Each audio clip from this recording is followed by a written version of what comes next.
Hello everyone, welcome to our new informative channel. तो कैसे हैं आप लोग? आशा करते हैं ठीक होंगे। तो आज हम लोग जानेंगे बिहार शिक्षक बहाली, जो कि बीपीएससी 4.0 जो आने वाला है, आया नहीं है, जिसको आने में समय है। बीपीएससी कैलेंडर में इसका डेट दिया गया है जो कि 24 अगस्त है। तो हम लोग 24 अगस्त को ही मानकर इसका तैयारी के बारे में जानेंगे और जानेंगे कि बीपीएससी 4.0 में कौन शामिल हो सकते हैं और कौन कौन इस एग्ज़ाम को दे सकते हैं। तो सबसे पहले जो है, ये जो एग्ज़ाम है बीपीएससी 4.0, ये टीचर के लिए एग्ज़ाम है और ये एग्ज़ाम वही लोग कर सकते हैं जो जिनके पास डीएलएड का डिग्री है या बीएड का डिग्री है। ठीक है, ये डिप्लोमा कोर्स होता है, ठीक है, जो कि 12 के बाद होता है डीएलएड, और बीएड जो है ग्रेजुएशन के बाद होता है। तो अगर आप डीएलएड का डिग्री है आपके पास, तो आप क्लास 1 to 5 के लिए एलिजिबल है। आप क्लास 1 to 5 प्राइमरी के लिए एग्ज़ाम देने के लिए बैठ सकते हैं। अगर आपके पास बीएड का डिग्री है तो आप 6 to 8 और 6 to 8 एंड 9-10 के एग्ज़ाम के लिए आप बैठ सकते हैं। तो आज हम लोग जानेंगे कि मतलब ये क्या क्या सब्जेक्ट होने वाला है बीपीएससी 4.0 में और कैसे पढ़ेंगे, क्योंकि हम लोग बीपीएससी 4.0 को निकाल सकते हैं। ठीक है, तो हम लोग पहले बात करते हैं सिलेबस के बारे में। ठीक है, तो सिलेबस हमारा क्या रहेगा? कोई अगर नोटिफिकेशन को देखा जाए तो कोई फिक्स चैप्टर उसमें नहीं है। ठीक है, कोई फिक्स चैप्टर नहीं है कि आपको सिलेबस दिया नहीं, बस कह दिया कि कम्पिटिटिव एग्जाम की तरह एग्जाम लिया जाएगा। ठीक है, तो उसी अनुसार जो जो भी हमारे पास इंफॉर्मेशन आया उसके अनुसार पहले हम जानेंगे क्या क्या सब्जेक्ट है। तो साइंस में जो है आपको फिजिक्स, केमिस्ट्री, बायो ये पढ़ना है। हिस्ट्री, ज्योग्राफी, इकोनॉमिक्स, पॉलिटी, ठीक है, ये पढ़ना है।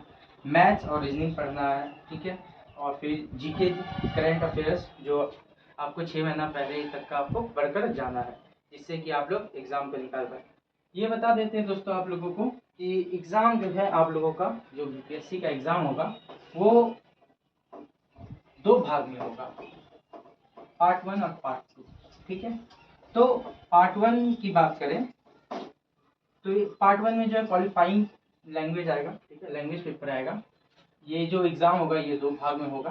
ठीक है, पार्ट 1 और पार्ट 2। ठीक है, तो पार्ट 1 में आपका जो है क्वालिफाइंग पेपर होगा।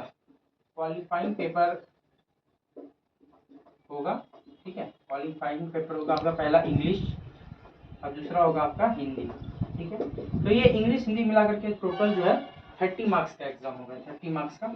ठीक है, जिसमें आउट ऑफ आपको जो है 9 लाना है, 30 में 9। अगर आपको पीएससी जो है आपको पास करना है, मतलब आप मेंस में बैठना चाहते हैं, तो आपको क्वालिफाइंग में 30 मार्क्स में आपको 9 मार्क्स लाना कंपलसरी है। ठीक है, 9 मार्क्स अगर आप ले आते हैं तो आप क्वालिफाइंग पेपर में क्वालिफाई हो चुके हैं। ठीक है, तो आपका जो है ये इंग्लिश और हिंदी, तो ज़्यादा जो है आपका हिंदी ज़्यादा मार्क्स का रहेगा, इंग्लिश थोड़ा कम मार्क्स का रहेगा।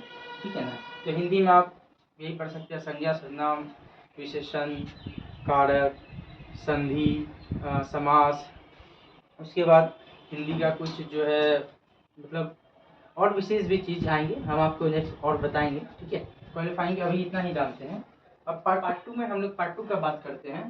तो पार्ट 2 जब आप क्वालिफाई कर जाते हैं एग्ज़ाम को, जब आपके 9 से ज़्यादा 10, 11, 12 आ जाते हैं, तो आप पार्ट 2 में बैठने के लिए एलिजिबल है। ये एग्ज़ाम एक ही दिन में होगा, बता देते हैं।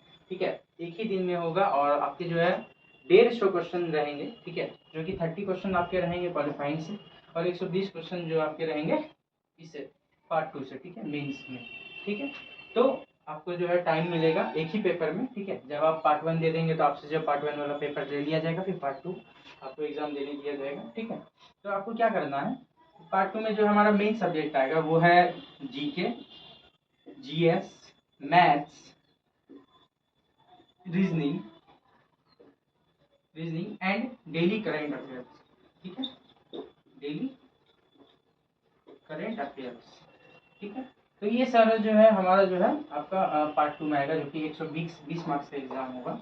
ठीक है, देखिए, क्योंकि ये एग्ज़ाम जो है बीपीएससी के द्वारा कंडक्ट कराया जा रहा है, तो इसको हल्के में हम लोग नहीं ले सकते हैं। ठीक है, एग्ज़ाम टफ होने वाला बीपीएससी लेवल का होगा और कोई फिक्स यहाँ तक कि सिलेबस नहीं है, तो इसको जो है थोड़ा इम्पोर्टेंट समझ के पढ़ें। अब इतना आसान भी नहीं रहा शिक्षक बनना पहले की तरह। ठीक है, तो आपको जो एक चीज़ और बताना था मुझे कि आपके पास डीएलएड का डिग्री के बाद आपके पास सीटेट का डिग्री होना अनिवार्य है।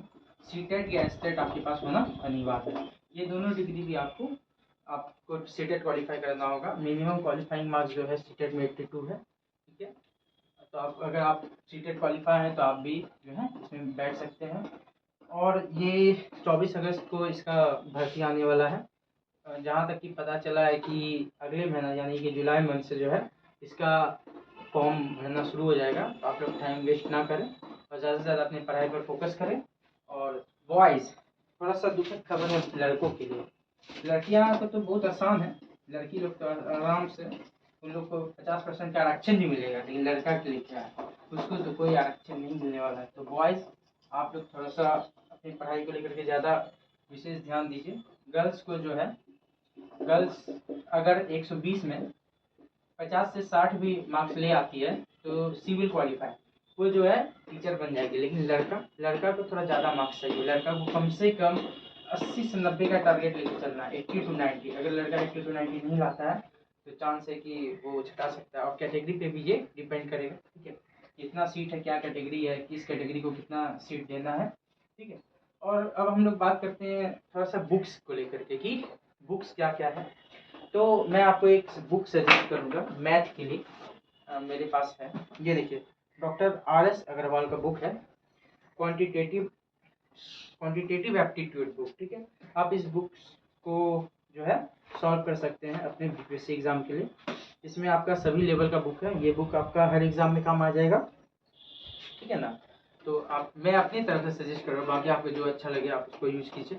और भी मेरे पास कुछ बुक्स हैं और आपको मैं बता देना चाहूँगा कि आप जो है NCERT 6 to 10 का NCERT, ठीक है, science 6 to 10 NCERT, history, geography, इस सब का आप पढ़ लें। इसको पढ़ने से जो है आपकी जो भी नॉलेज, बेसिक नॉलेज वो डेवलप होंगे और मोस्टली क्वेश्चन जो है NCERT से ही होंगे, इसलिए NCERT को जरूर पढ़ें, ठीक है।